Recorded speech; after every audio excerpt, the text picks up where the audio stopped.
গোষ্ঠী সামনে এগিয়ে এসেছে, তারা আমাদের প্রতিহত করবে।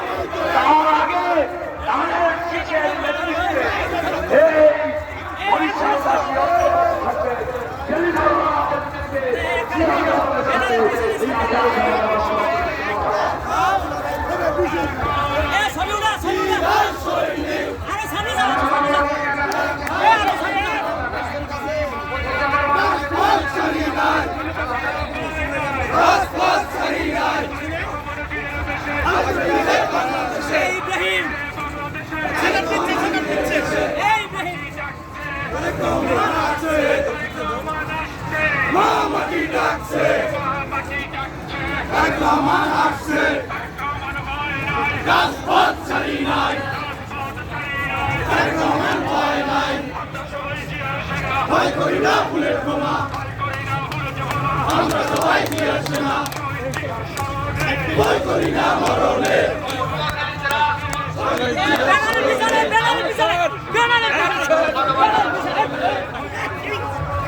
কৃষক দল থেকে একটি বিশাল মিছিল উপস্থিত হয়েছে, আপনাদেরকে আন্তরিকভাবে ধন্যবাদ জানাচ্ছি।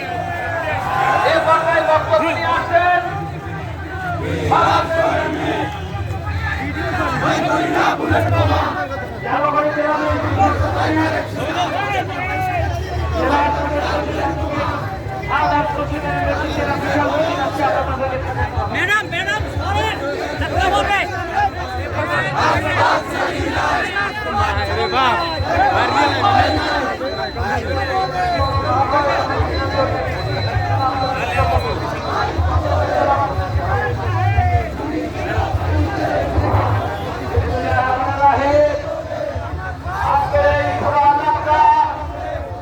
আজকের প্রধান অতিথি, আজকের এই শ্রদ্ধাভাজন সভাপতি